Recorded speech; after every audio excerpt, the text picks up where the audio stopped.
Hello everyone, very good morning. Myself Rohit. In this video, we are going to talk about functions of commercial bank. It is said to be the backbone of the economy. बहुत important role play करता है. क्या क्या काम है इनका, उसको हम लोग अभी देखेंगे. जब हम लोग functions की बात करते हैं कमर्शियल बैंक का, तो बहुत important पैरामीटर होता है. पहला होता है प्राइमरी फंक्शन, दूसरा होता है सेकेंडरी फंक्शन. शायद आप लोग जानते भी होंगे what are the primary function and what are the secondary function of a commercial bank. Primary function simple, deposits लेना, लोन्स एंड एडवांसेस प्रोवाइड करना जिसको जरूरत है. तो जहां सरप्लस है वहां से कलेक्शन और जिनको जरूरत है वहां पे डिसबर्समेंट. यही प्राइमरी फंक्शन होता है कमर्शियल बैंक का. और जो इंटरेस्ट के बीच का डिफरेंस होता है ना, लेंडिंग में, डिपॉजिट्स में, वही प्रॉफिटेबिलिटी होता है किसी भी कमर्शियल बैंक का.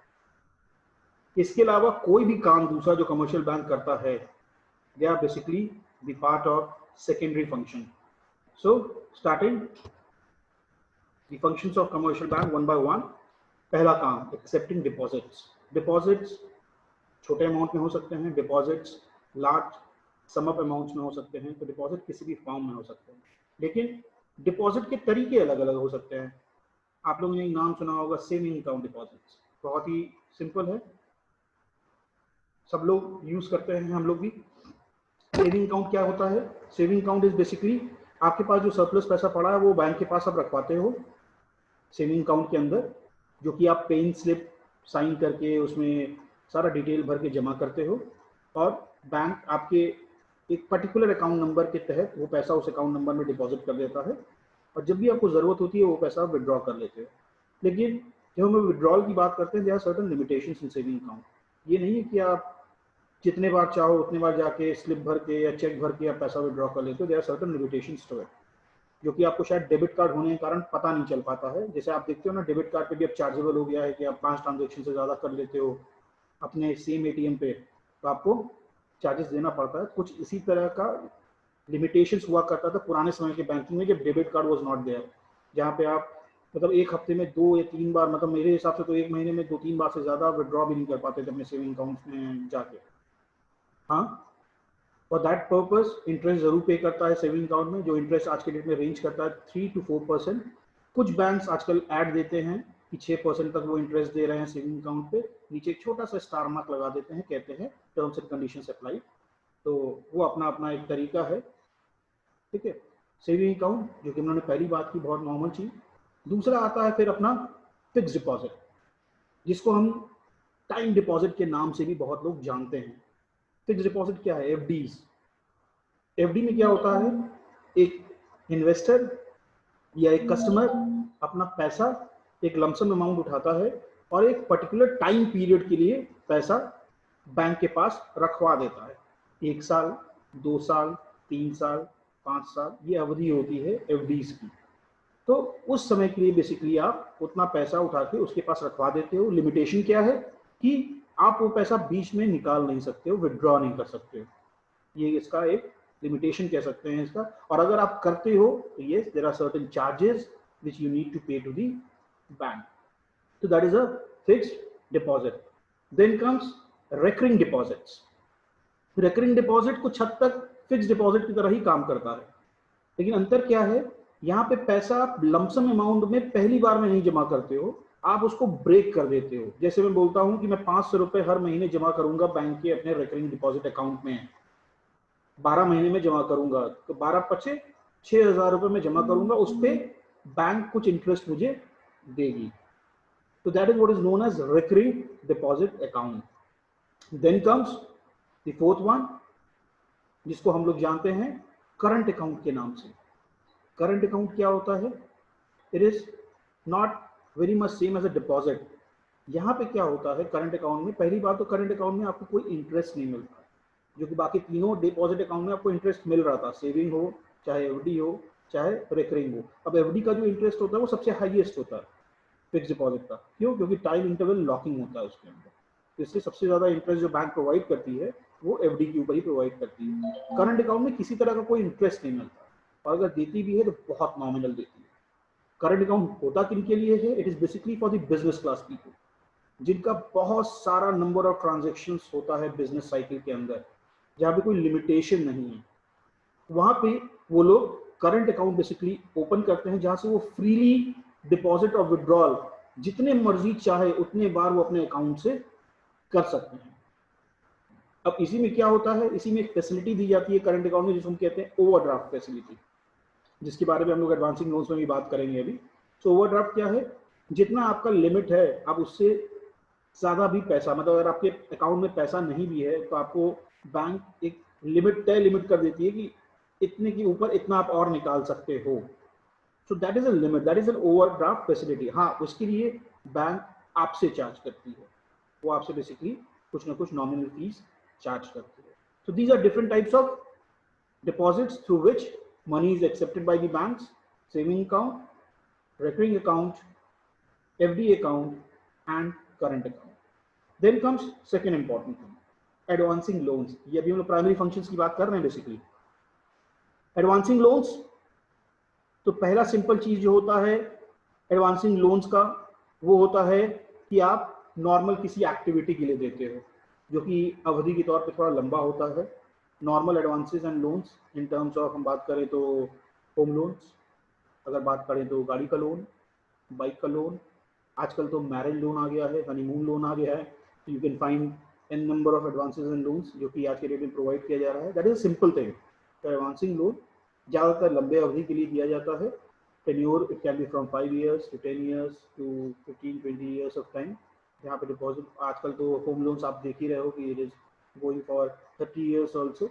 सो बेसिकली कुछ ना कुछ कोलैटरल उसमें होता है।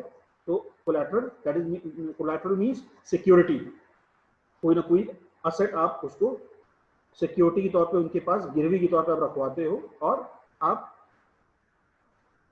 उस लोन के पैसे को या उस एडवांस को बेसिकली यूज करते हो। तो जब आप किसी असेट को खरीदने के लिए लोन लेते हो तो वो असेट ऑटोमेटिकली मॉर्गेज हो जाता है, उसमें आपको कुछ करने की जरूरत नहीं। जो पेपर वर्क हम लोग साइन करते हैं ना विद द बैंक्स, वो ऑटोमेटिकली ऐसा होता है कि वो मॉर्गेज हो जाता है। अगर नहीं वो हो तो जितने लोग आपने गाड़ियां लोन पे ली होंगी, अपने आरसी उठाना, रजिस्ट्रेशन पेपर, ठीक है ना, जब रजिस्ट्रेशन अपना उठाओगे रजिस्ट्रेशन पेपर, तो आप देखोगे अगर आपने लोन पे लिया हुआ है तो वहां नीचे मेंशन्ड है hire purchase oblique leased by ICICI, HDFC, SBI, ये सारी चीजें मेंशन होती हैं आपके रजिस्ट्रेशन पेपर पे। और जब आपका लोन उतर जाता है तो आपको आरटीओ में जाके एनओसी लेना होता है, नो ऑब्जेक्शन सर्टिफिकेट, और वो आपको बैंक प्रोवाइड करता है कि इन्होंने पूरा लोन उतार दिया है, अब गाड़ी आप इनके नाम पे फुली कर सकते हो। तो ये लोन्स एंड एडवांसेस की कोलैटरल रखना बहुत जरूरी होता है। Then comes cash credit. What is cash credit? अब इसमें क्या होता है कि बैंक्स जो आपका डेली वर्किंग होता है ना, वर्किंग कैपिटल जिसको हम लोग कहते हैं बेसिकली, उसके बिहाफ पे आपको एडवांस प्रोवाइड करती है, लोन प्रोवाइड करती है। अब जरूरी नहीं है कि वर्किंग कैपिटल के ही उसमें किया जाए, बहुत बार ऐसा होता है कि बैंक से कुछ स्पेशलाइज सिक्योरिटीज होते हैं, बॉन्ड्स होते हैं, कमर्शियल गुड्स होते हैं, जिसको हम कहते हैं इन्वेंट्री बेसिकली, उनके बिहाफ पे आपको लोन्स मिला होता है। अब क्या होता है कि ये लोन्स आपको लमसम अमाउंट के तौर पे दिया नहीं जाता एडवांस पे, पहले स्टार्टिंग में। उसमें क्या करता है, उसमें वो लिख देता है कि आपके रेटिंग को देखते हुए, क्रेडिट रेटिंग को देखते हुए आपको हम 1 लाख रुपए तक का एक लिमिट सेट कर देता है वो आपके अकाउंट में, जहां पे आप वो इन्वेंट्री के बिहाफ पे उसमें से विड्रॉल कर सकते हो। और जब आपके पास पैसा आ जाता है तो वो पैसा आपको बेसिकली उनको, बैंक को वापस करना होता है। That is what is known as cash credit. अब इसमें एक चीज होता है कि ये ध्यान रखने की जरूरत होती है कि banks time to time verification कर सकता है आपके स्टॉक्स का, और ये देख सकता है कि आपने जितना पैसा निकाला हुआ है कैश क्रेडिट के तौर पे, अगर वो इन्वेंट्री से मैच नहीं कर रहा है, आपके पास इन्वेंट्री कम है, मतलब आपने उसको रियलाइज कर लिया उसको पैसा और आपका पैसा जमा नहीं किया बैंक के पास, तो definitely bank can ask you to deposit the amount. So basically ये एक तरह से कोलैटरल के तौर पे इन्वेंट्री मैनेजमेंट से रिलेट करता है। Then comes call loans. Call loans are very short period loans, 1 से लेके 10 दिन, इससे ज़्यादा बड़ा ये लोन नहीं होता है। तो किसी बिजनेसमैन को अचानक से कुछ फंड की ज़रूरत पड़ गई और वो ये बोलता है कि नहीं मैं आपको 1 हफ्ते में वापस कर दूंगा, तो they can basically avail this call loans, ये कह सकते हैं money at call and short notice, ये इसका डिफरेंट अदर नाम है जिसके थ्रू आप लोन्स उठा सकते हो। हाँ, in such a loan, the bank reserves the right to ask for the loans to be repaid on short notices क्योंकि कॉल लोन का मतलब ही यही है कि जब भी बैंक चाहेगा आपसे पैसा डिमांड कर सकता है। That is what is known as call loans. Then comes overdraft facilities, जो अभी हम लोगों ने करंट अकाउंट की बात की थी। आप बैंक से ट्रांजैक्शन करते रहते हो, रेगुलर ट्रेडिंग आपकी होते रहती है, आपका बिजनेस का अपना अकाउंट है, पैसा आता भी रहता है, पैसा अपने क्रेडिटर्स को आप पे भी करते रहते हो। उसी में बैंक क्या करता है, अगर आप इससे अच्छे कस्टमर हो तो आपको एक क्रेडिट फैसिलिटी अवेलेबल कराता है जिसका नाम होता है ओवरड्राफ्ट फैसिलिटी। जहाँ पे मान लीजिए वो आपको ये कहता है कि आपके कैश तक तो ठीक है, जितना आप कैश होगा उतना विड्रॉ कर सकते हो, इसके अलावा मैं आपको ये परमिट करता हूँ कि आप 1 लाख तक ज्यादा विड्रॉ कर सकते हो। So that 1 lakh rupee is basically an overdraft facility given by the bank to that particular customer. और कस्टमर चाहे तो वो आराम से वो 1 लाख रुपए का लिमिट कर, हाँ अगर वो ओवरड्राफ्ट फैसिलिटी यूज करता है तो definitely they are going to charge you, bank is going to charge you, और आपको इंटरेस्ट के तौर पे कुछ ना कुछ देना होगा। Then comes discounting of bills of exchange. आपने पढ़ा होगा drawer, drawee, bills of exchange. क्या है ये? इसमें होता क्या है, प्रोडक्ट आप बेचते हो मार्केट में आपने बेचा, लेकिन तुरंत आपको सामने वाले ने पैसा नहीं दिया, बोला कि मैं 2 महीने बाद ही पे कर पाऊंगा, क्योंकि आपको अपना बिजनेस साइकिल सर्कुलेट करना है, ऑपरेट करना है। तो आपने क्या किया, वो बिल लेके गए बैंक के पास, उसको डिस्काउंट करा दिया बैंक के साथ। बैंक ने कुछ कमीशन चार्ज किया, मान लो 1 लाख रुपए का है, उसमें 2% बैंक ने कमीशन चार्ज किया, 2000 रुपये चार्ज किया, बाकी 98,000 आपको इमीडिएटली दे दिया और बोला कि आप अपना बिजनेस कंटिन्यू करो, ये मैं रिकवरी देख लूंगा। और जब आपका टाइम आता है, मैच्योरिटी पीरियड 2 महीने का, अगर उसने एक्सटेंशन उसने आपसे मांगा था और 2 महीने बाद आप जाते हो, तो आपको बिल लेके जाना होता है, उस बंदे से पेमेंट 1 लाख रुपए का लेना होता है और 1 लाख रुपए जाके बैंक के पास जमा करा देना होता है। तो that is basically discounting of bill. तो फायदा क्या होता है कि आपका जो सर्कुलेशन, पैसे की जरूरत है जो आपको आपके वर्किंग कैपिटल को सर्कुलेट करने के लिए, वो आप करते चले जाते हो और कमर्शियल बैंक इसमें आपको मदद करता है। तो these are the primary functions. Then comes credit creation. Very important aspect. Credit creation है क्या बेसिकली? मार्केट में जब आप मनी फ्लो मूव करता है ना एक बंदे से दूसरे बंदे तक, तो आप देखते हो कि आदमी का यूसेज बहुत लिमिटेड होता है। मैं 100 रुपये लेता हूँ, मैं उसमें से 50 रुपये यूज़ किया, 50 रुपये मैंने छोड़ दिया, वो 50 रुपये बैंक आगे बढ़ा देगा किसी और को, वो उस 50 रुपये में से 25 रुपये यूज कर रहा है, 25 रुपये छोड़ा है, वो 25 रुपये आगे बढ़ जाएगा। इससे क्या होती है, क्रेडिट मूवमेंट होता है, क्रेडिट क्रिएट होता है मार्केट के अंदर, जो कि बेनिफिशियल होता है कमर्शियल बैंक्स के लिए। और इससे फायदा क्या होता है कि पैसा नहीं भी होते हुए बिजनेस ट्रांजेक्शन्स ऑपरेट करते रहते हैं। तो दैट हेल्प्स यू, ये helps the investors to do the trade. Then comes financing foreign trades. They play a very important role जो कमर्शियल बैंक्स हैं।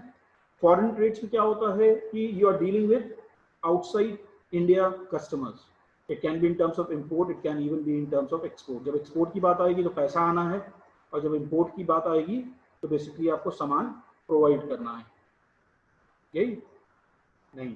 जब एक्सपोर्ट की बात आएगी तो बेसिकली आप सामान पहुंचाओगे और आपको पैसा मिलेगा, तो मनी इज इम्पॉर्टेंट। और जब इम्पोर्ट की बात आएगी तो आप कुछ ना कुछ वहां से खरीद रहे होते हो, ले रहे होते हो, तो आप पैसा दे रहे होते हो। लेकिन दोनों जगह पे प्रॉब्लम है। पहला प्रॉब्लम, एक तरफ से जब पैसा आ रहा है तो पैसा आएगा कि नहीं आएगा इसकी गारंटी नहीं है। दूसरी तरफ अगर आप क्या नाम है पेमेंट कर रहे हो तो प्रोडक्ट की क्वालिटी सामने क्या होगी इसकी भी कोई गारंटी नहीं है, क्योंकि फॉरेन कंट्रीज इन्वॉल्व हो जाती हैं, सो रूल्स एंड रेगुलेशन से बहुत ज़्यादा अलग हो जाते हैं। यहाँ पे ये कमर्शियल बैंक बहुत मदद करते हैं। यहाँ पे commercial bank letter of credit provide करते हैं आपको, गारंटर के तौर पे एक्ट करते हैं आपके लिए। तो बहुत सारी ऐसी फैसिलिटीज़ हैं जो कि ये कमर्शियल बैंक्स आपको बेसिकली प्रोवाइड करते हैं। Then comes agency services. Apart from primary functions, कुछ ऐसे भी फंक्शंस होते हैं जो कि कमर्शियल बैंक्स आपको प्रोवाइड करते हैं।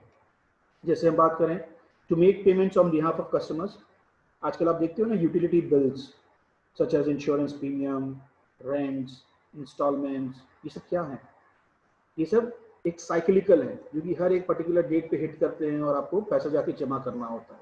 तो यहाँ पे क्या होता है, बैंक को अपने बैंक अकाउंट को डायरेक्टली लिंक कर देते हो अपने कमर्शियल बैंक अकाउंट को, और जैसे ही वो हिट करता है उतना अमाउंट कट के सामने वाले के अकाउंट में चला जाता है। तो these banks are helping you out. Then they also help you in collecting payments. कैसा पेमेंट्स? डिविडेंड आपको कहीं से मिला, रेंट आपको आना है, कहीं पे आपका कोई इंटरेस्ट है इन्वेस्टमेंट पे जो आपको मिल जाना चाहिए, आईटीआर में आपने ज़्यादा इनकम टैक्स कटवा दिया, आपको रिफंड मिलना है। तो ये सारी चीज़ें कहाँ आ रही हैं? ये बैंक्स आपके लिए बेसिकली उनको कलेक्ट कर ले जाते हैं।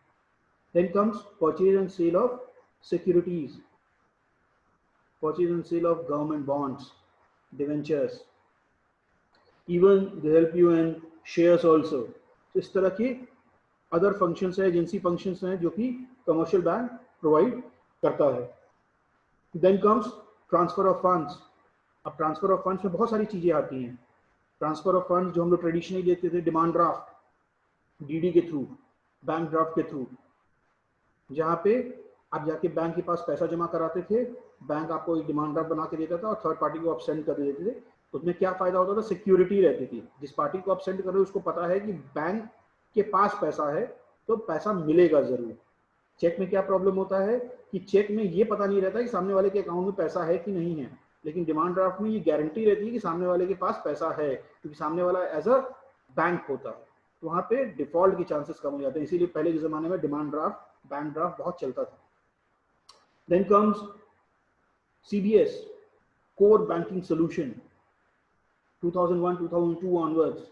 ये जितना भी इंटायर बैंकिंग इंफ्रास्ट्रक्चर इंडिया के अंदर है, दे आर सेंट्रलाइज नाउ एक जगह से दूसरी जगह आपको पैसा ट्रांसफर करना है तो आप कोर बैंकिंग सोल्यूशन के थ्रू आराम से पैसा ट्रांसफर कर देते हो। चेक क्लियरेंस कितने फास्ट हो गए, अगर आपको याद होगा, अगर आउट स्टेशन के चेक हुआ करते थे, used to take 14 days, now it is getting cleared in T+2, 2 से 3 दिन के अंदर आपका चेक आउट स्टेशन का क्लियर हो जाता है।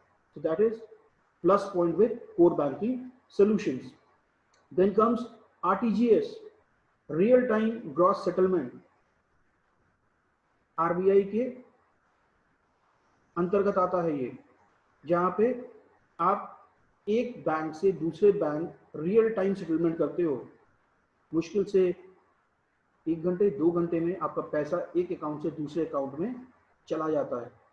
और 2 लाख से ज्यादा है, यू यूज RTGS। अगर 2 लाख से कम है, then you use NEFT, national electronic fund transfer, जो कि बास्केट सिस्टम के तौर पे ऑपरेट करता है, जहां पे आप अगर मान लो बास्केट बना हुआ है 10 बजे का, तो आप 8 से 10 का अगर एक बास्केट बना हुआ है तो 8 बजे से लेकर 10 बजे तक जितने लोग पैसा ट्रांसफर कर रहे हैं वो एक गुच्छे में बनता चला जाएगा। और 10 बजे जब RBI उस पैसे को रिलीज करेगी ट्रांसफरेबिलिटी के लिए, तो 10 बजे वो पूरा अमाउंट उठा के ट्रांसफर हो जाएगा। तो बहुत बार ऐसा होता है कि कोई बंदे ने ट्रांसफर मारा NEFT के थ्रू एट 9:55, तो आप देखोगे 5 मिनट में ही वो अगले बंदे के अकाउंट में पैसा चला जाता है, that is NEFT। Then underwriting of securities, जहाँ पे रिस्क लेता है बैंक कि ठीक है, अगर आपका IPO में शेयर सब्सक्राइब नहीं हुआ तो मैं उन पर जितने भी बचे हुए शेयर है सबको सब्सक्राइब करूंगा। अंडरराइटर्स का रोल भी अदा करता है। तो these are agency functions which are done by the commercial banks. Then comes the sixth one, that is miscellaneous services, services such as state custody of valuables. आपने सुना होगा कि लॉकर फैसिलिटी प्रोवाइड करती है बैंक्स, आपने देखा भी होगा, मम्मी पापा के साथ कभी जाते हो बैंक के अंदर तो वो 2 चाबियां होती है, एक आपके पास होती है, एक बैंक के पास होती है, रजिस्टर मेंटेन होता है, दोनों चाबी लगा के आप खोलते हो। एंड दैट लॉकर फैसिलिटी, इसके अंदर बहुत सारे इंपॉर्टेंट थिंग्स रखे जाते हैं, कागजात रखे जाते हैं, गोल्ड रखे जाते हैं, सिल्वर रखे जाते हैं, ठीक है ना। तो ये सारी चीज़ें होती हैं। This is what, this is the miscellaneous services commercial banks are providing. Yes, they are charging for it, कुछ ना कुछ अमाउंट रेंटल के तौर पे वो चार्ज करते हैं। Then they also issue the letter of credit, जो हमने बात की थी LC की, जहाँ पे सामने वाले बंदे को आप जानते ही नहीं हो, ठीक है ना। तो वहाँ पे क्या होता है कि बैंक आपके लिए गारंटर के तौर पे काम करता है। जब सामने वाला बोलता है कि मैं तो आपको जानता नहीं, आपके साथ बिजनेस कैसे करूं, तो वो बैंक एज एन इंटरमीडिएट आता है, कहता है कि नहीं, ये बंदा का अकाउंट है मेरे साथ and they have done a good trade in past also, और वो आगे जाके भी आपके साथ कुछ गलत नहीं करेंगे। अगर कुछ ऐसा होता है तो I am the bank which is going to take up the guarantee on his behalf. तो they act as a guarantor. तो वहीं पे लेटर ऑफ क्रेडिट भी बैंक्स बेसिकली प्रोवाइड करते हैं in doing the trade activities. Then comes, they also help you in getting information about credit.